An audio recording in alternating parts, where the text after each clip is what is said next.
हाय दोस्तों, मैं बिमल सिंह आप सभी का आपके अपने यूट्यूब चैनल बिमल क्लासेस में फिर से स्वागत करता हूं। जैसा कि आप लोगों को पता होगा, यूपीएससी के लिए क्रैश कोर्स स्टार्ट कर दिया गया है, जिसमें कि हमने पहले आधुनिक भारत को स्टार्ट किया है। तो आधुनिक भारत का पहला पार्ट हम पहले से अपलोड कर चुके हैं। जिसने नहीं देखा है वो जा कर के पहले प्ले लिस्ट में पहला पार्ट देख ले, उसके बाद सेकेंड पार्ट को देखे।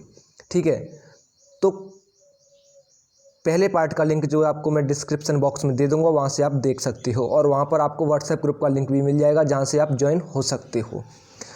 तो मैं आपको बता दूँ, जो वीडियो लेक्चर चल रहे हैं आपके, उनमें जो नोट्स बताए जा रहे हैं उनको आप साथ के साथ नोट कर से चलें। वो आपको एग्ज़ाम टाइम पर बहुत ही लाभदायक होंगे। तो पहले लेक्चर में हमने बात की थी आपकी 1505 ईस्वी में, यानी कि पुर्तगालियों का पहला गवर्नर फ्रांसिस्को डी अल्मीडा को भारत भेजा गया था। और बात की थी हमने कि वास्को डी गामा भारत में 3 बार आया था, और 1524 ईस्वी में वास्को डी गामा की मृत्यु कोचिन में हो गई थी। तो उससे आगे का आज हम पार्ट देखने वाले हैं। तो अगर वीडियो पसंद आता है तो लाइक कीजिएगा, शेयर कीजिएगा और कमेंट करके हमें ज़रूर बताएं। और आपने अभी तक चैनल को सब्सक्राइब नहीं किया है तो प्लीज़ सब्सक्राइब कर लें और बेल आइकन को भी प्रेस कर लें, जिससे आने वाले सभी वीडियोज़ के अपडेट आपको मिलते रहें।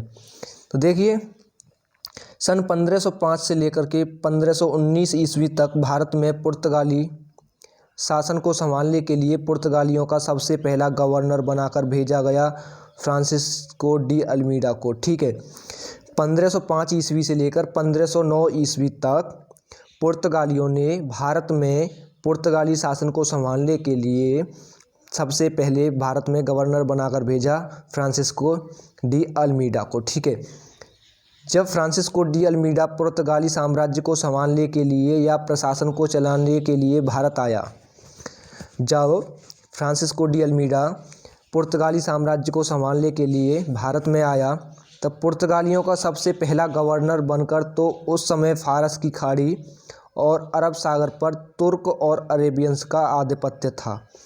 जब फ्रांसिस्को डी अल्मीडा भारत में पुर्तगालियों का पहला गवर्नर बनकर आया, तब फारस की खाड़ी और अरब सागर पर तुर्क और अरेबियंस का अधिकार था, और लोग वहीं व्यापार करते थे। जहां तुर्क और अरेबियंस का अधिकार था, वहीं ज़्यादातर लोग व्यापार करते थे। लेकिन अल्मीडा चाहता था कि वहां से तुर्की और अरेबियंस का आधिपत्य ख़त्म कर दिया जाए। अल्मीडा जो था वो चाहता था कि अरेबियंस और तुर्कों का फारस की खाड़ी और अरब सागर से आधिपत्य को ख़त्म कर दिया जाए। तो अल्मीडा ने एक नीति अपनाई, जिसे अल्मीडा की नीली जल नीति कहते हैं, यानी कि ब्लू वाटर पॉलिसी कहते हैं। तुर्क और अरेबियंस को हटाने के लिए अल्मीडा ने नीली जल नीति का उपयोग किया।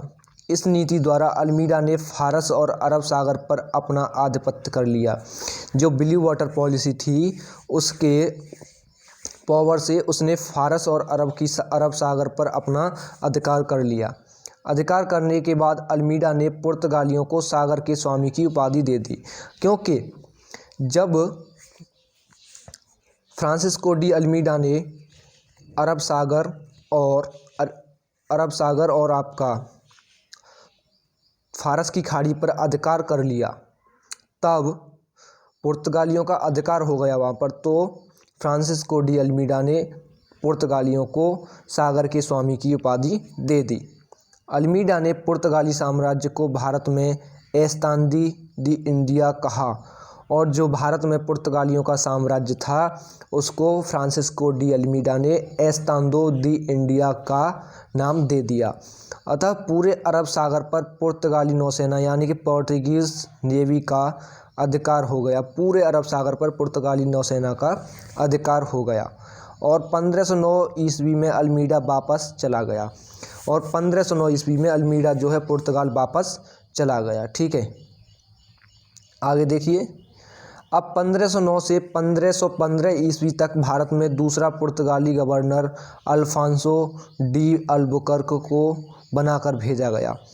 फ्रांसिस्को डी अल्मीडा के बाद दूसरा पुर्तगाली गवर्नर अल्फांसो डी अल्बुकर्क को भेजा गया। अल्फांसो डी अल्बुकर्क को ही पुर्तगाली साम्राज्य का वास्तविक संस्थापक कहते हैं, यानी कि actual founder of Portuguese empire. और ये भारत में सबसे पहले 1503 ईस्वी में आया था और इसने सन 1503 ईस्वी में कोचिन में पुर्तगालियों के लिए एक दुर्ग यानी फोर्ट का निर्माण करवाया था। और फिर 1510 ईस्वी में बीजापुर का शासक यूसुफ आदिल शाही सुल्तान था। 1510 ईस्वी में बीजापुर का एक शासक राज किया करता था जिसका नाम था यूसुफ आदिल शाही सुल्तान, जिस पर अल्फांसो डी अल्बुकर्क ने इस पर आक्रमण कर दिया। जो पुर्तगालियों का दूसरा गवर्नर था उसने बीजापुर के शासक यूसुफ आदिल शाही सुल्तान पर आक्रमण कर दिया और इसने उससे गोवा को छीन लिया। ठीक है। और अल्फांसो डी अल्मीडा ने अपने शासनकाल में सती प्रथा पर प्रतिबंध लगाया।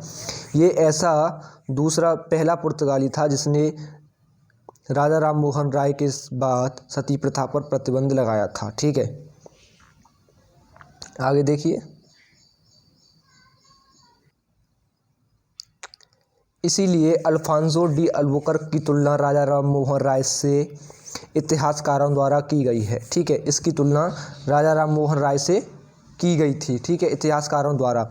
और सन 1515 ईस्वी में अल्फांसो डी अल्बुकर्क की मृत्यु भारत में ही हो गई। पहले तो वास्को ड गामा की मृत्यु ही भारत में हुई, फिर अल्फांसो डी अल्बुकर्क की मृत्यु भी भारत में हो गई।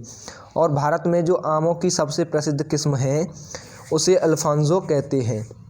जो भारत में आमों की सबसे प्रसिद्ध किस्म है उसे अल्फांसो कहते हैं। क्यों कहते हैं?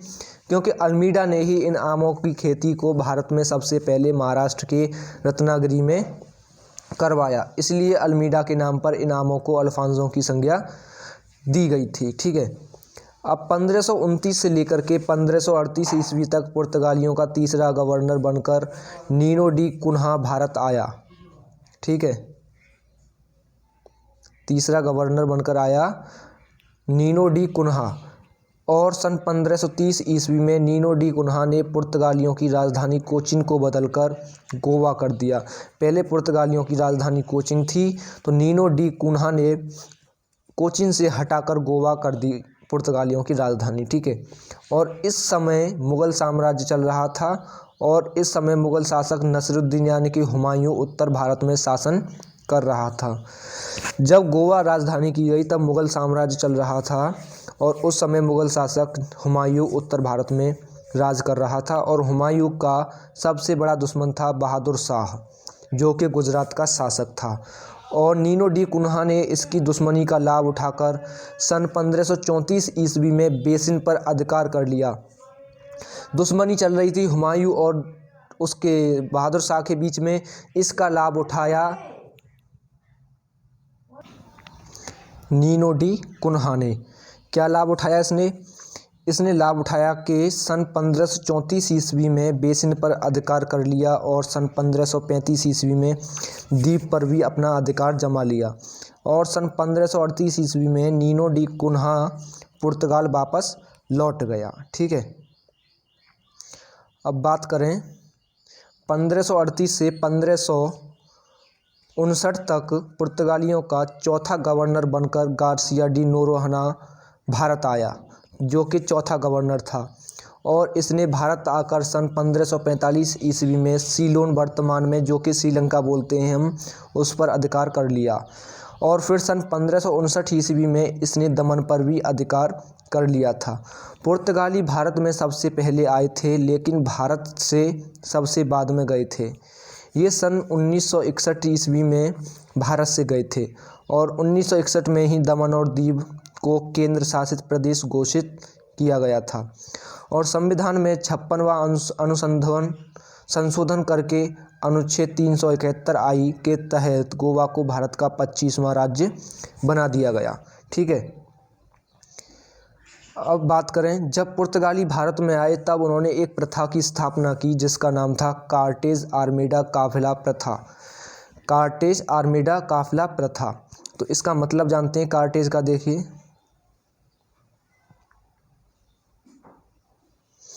कार्टेज आर्मेडा का जो मतलब था वो था to take permit from Portuguese from trade in Arabian Sea, यानी अरब सागर से व्यापार करने की अनुमति जो है वो कार्टेज आर्मेडा से लेनी पड़ती थी। काफिला प्रथा, जो कि नौसेना की एक जहाजी टुकड़ी थी, ठीक है, यानी जहाजी बेड़ा बोल सकते हो आप, कुछ भी बोल सकते हो। उस समय मुग़ल शासक चल रहा था जब राज कर रहा था आपका सम्राट अकबर। तो अकबर जब व्यापार करता था तो उसको भी कार्टेज आर्मेडा से अनुमति लेनी पड़ती थी।